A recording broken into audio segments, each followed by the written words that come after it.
যেদিন খবর আসবে সাইদি নাই, একদিন ইতিহাস থেকে আমিও হারায় যাব।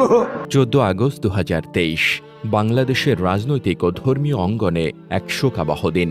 এই দিনে পৃথিবী ত্যাগ করেন প্রখ্যাত ইসলামী পণ্ডিত ও রাজনীতিবিদ আল্লামা দেলোয়ার হোসেন সাঈদী। তার বুকে ব্যথা উঠলে তাকে কারাগার থেকে হাসপাতালে নেওয়া হয়, কিন্তু সবাইকে অবাক করে দিয়ে হাসি মুখে তিনি অ্যাম্বুলেন্স থেকে নামেন।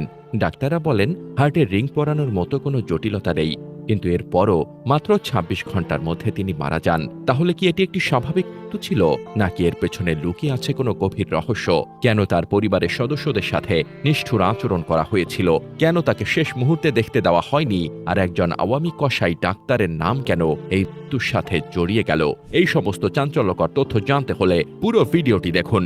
14 আগস্ট বিকেলের দিকে কাশিমপুর কারাগারে বন্দী আল্লামা সাঈদী হুজুর হঠাৎ করে বুকে ব্যথা অনুভব করলে কারা কর্তৃপক্ষ তাকে দ্রুত গাজীপুরের একটি স্থানীয় হাসপাতালে নিয়ে যায়। সেখানে প্রাথমিক চিকিৎসা দেওয়ার পর চিকিৎসকের পরামর্শে উন্নত চিকিৎসার জন্য তাকে ঢাকার বঙ্গবন্ধু শেখ মুজিব মেডিকেল বিশ্ববিদ্যালয়ে স্থানান্তর করা হয়। অ্যাম্বুলেন্স থেকে নামানোর সময় সাঈদী হুজুরের মুখে ছিল এক অদ্ভুত প্রশান্তি, যেন তার কোনো শারীরিক কষ্ট নেই, বরং ঠোঁটের কোণে ফুটেছিল এক লম্বা হাসি। চোখে মুখে ছিল শান্ত ও স্বাভাবিক ভাব। উপস্থিতদের কারো কাছে মনেই হয়নি যে তিনি কোনো গুরুতর অসুস্থতায় ভুগছেন।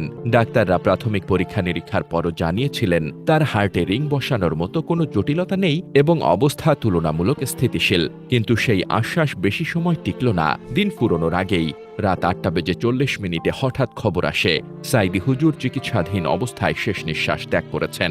তার এই আকস্মিক মৃত্যুর খবর মুহূর্তেই ছড়িয়ে পড়ে এবং উপস্থিত সবাইকে গভীরভাবে হতবাক করে তোলে। পরিস্থিতিকে আরো রহস্যময় করে তোলে এই বিষয়টি যে তার পরিবারের সদস্যদের কাছ থেকে চিকিৎসার পুরো বিষয়টি গোপন রাখা হয়। হাসপাতাল কিংবা কারা কর্তৃপক্ষ কারো কাছে কোনো সুনির্দিষ্ট তথ্য দিচ্ছিল না, বরং তাদের সঙ্গে ছিল শীতল ও নিষ্ঠুর আচরণ। স্বজনদের এই অসহায় অবস্থান ও তথ্যের অভাব সাঈদী হুজুরের মৃত্যু ঘিরে নানা প্রশ্ন ও সন্দেহকে আরো উস্কে দেয়, যা পরবর্তীতে জনমনে গভীর আলোড়ন তোলে। আল্লামা সাঈদীর মৃত্যুর খবর যখন আসে তার ঠিক ঘণ্টাখানেক আগে তার ছেলে মাসুদ সাঈদী একটি ফেসবুক পোস্টে যে কথাগুলো লিখেছিলেন তা এই সন্দেহের মূল কারণ হয়ে দাঁড়ায়। তিনি পোস্টে লেখেন, আল্লাহ রহম করার মালিক, আমার আব্বার শারীরিক অবস্থার অবনতির খবর পাচ্ছি। হাসপাতাল কর্তৃপক্ষ এবং প্রশাসন নিষ্ঠুর আচরণ করছে। তারা আমাদেরকে কোনো তথ্য তো দিচ্ছেই না, আমাদেরকে একরকম অসহায় করে রেখেছে। তারা কিছু একটা লুকোচ্ছে আমাদের কাছ থেকে। এই পোস্টের 1 ঘন্টা পরেই তার বাবার মৃত্যুর খবর আসে, যা এই সন্দেহকে আরো জোরদার করে। এর আগে মাসুদ সাঈদী আরেকটি পোস্টে লিখেছিলেন তাকে দেখা করতে দেওয়া হচ্ছে না। যখন অ্যাম্বুলেন্স থেকে নামানো হচ্ছিল তখন এক ঝলক ওই পবিত্র মুখ দেখেছি। সেই ইমার্জেন্সি হয়ে সিসিইউতে নেওয়া পর্যন্ত শত চেষ্টা করেও আব্বার সাথে একটু দেখা করতে পারলাম না, জানতেই পারলাম না তার মুখে তার কষ্টের কথা।